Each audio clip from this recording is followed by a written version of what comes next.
Donc si vous commencez votre journée avec cette simple question, quelle est la meilleure version de moi-même que je puisse être aujourd'hui ? Dans cette vidéo, Joe Dispenza te partage différentes choses que tu peux immédiatement appliquer dans ta vie et qui peuvent avoir un impact significatif sur ton futur. C'est parti. J'aimerais lancer un défi aux gens. Je veux que tout le monde qui écoute cette vidéo puisse essayer quelque chose pendant les 7 prochains jours. Si vous pouviez donner 1 à 3 choses que nous pourrions faire pour penser différemment ou éliminer les émotions toxiques quand une pensée nous vient ou quand nous réagissons d'une certaine manière. Si vous pensez à des choses que nous pourrions faire pendant 7 jours pour pouvoir commencer à voir des sentiments différents, pour nous sentir plus vivants, plus remplis d'amour, quelles seraient ces choses ? La plupart des gens se lèvent le matin et la première chose qu'ils font, c'est de penser aux problèmes qu'ils ont dans leur vie. Et ces problèmes sont juste des souvenirs du passé. Dès qu'ils pensent à leurs problèmes, ils pensent donc au passé. Chacun de ces problèmes est lié à une émotion, donc ils commencent alors à se sentir malheureux ou indigne ou quoi que ce soit d'autre. Et la façon dont vous pensez et vous vous sentez est votre état d'esprit. L'état d'esprit de la plupart des gens se situe dans le passé lorsqu'ils commencent leur journée. S'ils vont dans un passé familier, ils vont vivre dans un avenir prévisible. Ils se lèvent et vérifient leur téléphone, vérifient leur SMS, postent quelque chose sur Facebook, ils tweetent, ils vérifient les nouvelles. Ils vont aux toilettes, ils prennent une tasse de café, ils prennent une douche et s'habillent, vérifient leur courriel, se rendent au travail. Ils font toujours la même chose, ils sont programmés. Ils ont perdu leur libre arbitre au profit du programme. Donc si vous commencez votre journée avec cette simple question, quelle est la meilleure version de moi-même que je puisse être aujourd'hui ? Le pouvoir des questions. Récemment, dans une vidéo, je te partageais mes 7 années d'expérience de méditation. Je te partageais une question dans cette vidéo qui a radicalement transformé mes activités professionnelles. Je te mets le lien de cette vidéo si tu l'as pas vu dans la description. Retiens bien la question également qui vient de donner, à savoir quelle est la meilleure version de moi-même que je puisse être aujourd'hui, parce qu'il est certain que si tu te lèves avec cette question en tête, forcément tu vas commencer à réfléchir d'une manière différente et donc potentiellement ensuite à agir différemment et à amener dans ta vie des résultats qui seront également différents. Donc vous vous posez cette question, mais votre corps va vous dire il faut prendre une tasse de thé, café, je suis fatigué, et vous devez alors dire stop, corps, tu n'es pas l'esprit, je suis l'esprit en ce moment. Tu vas t'asseoir ici, je vais te nourrir, tu prendras ton café, tu feras toutes ces choses, mais pour l'instant c'est mon heure et tu dois m'obéir. Le corps n'est plus l'esprit. Vous êtes l'esprit. Quand votre corps veut se lever et que vous en prenez conscience, vous retournez alors au moment présent. Chaque fois, c'est une victoire. Vous changez un aspect de vous-même. Alors demandez-vous, et je fais ça personnellement tout le temps, écrivez 4 pensées dont vous allez rester conscient toute la journée. Par exemple, je ne peux pas, c'est trop dur, etc. Vous allez être surpris le moment où vous prenez conscience de ces pensées, à quel point vous étiez inconscient de ces pensées pendant peut-être des semaines. Écrivez ce que vous dites, comment vous parlez, les 4 choses que vous voulez changer. Comment vous agissez-vous ? Vous plaignez-vous ? Est-ce que vous vous apitoyez sur votre sort ? C'est une conscience de victime. Quelles sont les émotions qui vous font vivre ? Est-il possible que vous soyez si habitué à vivre dans la culpabilité que vous ne le réalisiez même pas vous-même ? Permettez-vous à votre énergie de baisser. Prenez conscience de ces états physiques et physiologiques et renvoyez-les en vous disant « c'est l'ancien moi ». Puis dites-vous « quelles sont les pensées que je peux envoyer à mon cerveau ?» Commencez à envoyer ces pensées et commencez à les sentir. Quel comportement vais-je adopter ? Quel choix vais-je faire ?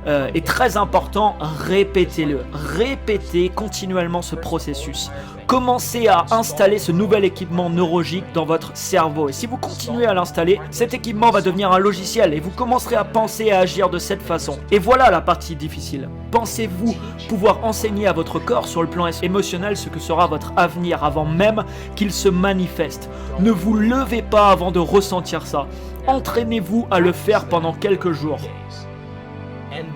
Ensuite, voyez si vous pouvez rester dans cet état et remarquez tout d'un coup toutes ces portes inattendues s'ouvrir autour de vous, les synchronicités quelles qu'elles soient. Deuxièmement, prenez du temps à la fin de votre journée avant de vous allonger et ressentez de la gratitude pour votre vie et apprenez à votre corps à ressentir cette gratitude.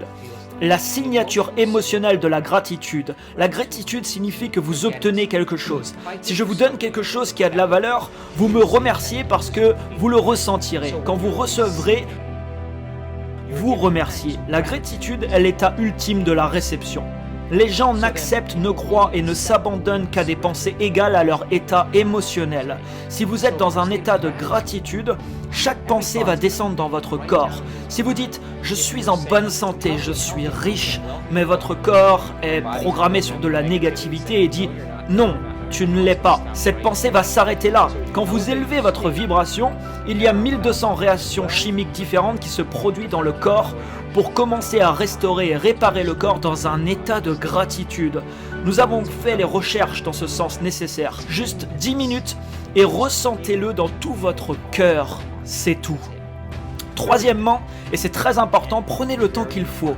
Asseyez-vous et fermez les yeux et commencez à ouvrir votre conscience à l'espace qui vous entoure. Sentez-le, faites-y attention et devenez-en de plus en plus conscient. L'acte d'ouvrir votre conscience commence à réduire les hormones du stress et créer des états d'ondes cérébrales plus cohérents. C'est ce que je fais en ce moment, ce n'est qu'une pratique. Plus vous le faites, plus vous vous améliorez. Qui a été votre meilleur professeur? La vie, sans doute. Je crois que la vie est notre initiation. Je fais de mon mieux pour voir ma vie comme un reflet de mon esprit. Et je pense que la vie est notre plus grand professeur. Le reflet de notre esprit est essentiellement ce que vous avez créé. Le reflet de votre façon de penser. Je ne crois pas que les germes me rendent malade. Je me rends malade. Je crois qu'il n'y a pas de microbes avec mon nom dessus. On les appelle des bactéries opportunistes car elles attendent que votre système immunitaire soit affaibli. Pour moi, personnellement, je dois me poser cette question tous les jours. À quel moment est-ce que je cesse de croire que je crée ma vie? Quelle est cette limite? Je pousse toujours un peu plus loin cette limite. Pour moi, je pense que la vie est notre initiation. Nous n'avons pas besoin d'aller en Himalaya ou dans une école de sagesse. La vie est notre initiation. Et quand vous relevez les défis de votre vie à partir d'un niveau d'esprit plus élevé, vous allez commencer à passer par ces initiations. Et quel est l'effet secondaire de ça? La sagesse. Qu'est-ce que nous emportons avec nous? La sagesse. Tu peux visionner 1000 vidéos comme celle-ci. Au final, si tu ne passes pas concrètement à l'action, il n'y a rien qui se passera vraiment dans ta vie. Donc, passe à l'action. Si tu veux faire partie de la catégorie des personnes qui vont manifester dans la réalité leurs désirs, des projets qu'ils peuvent avoir, des rêves qu'ils ont en tête, etc.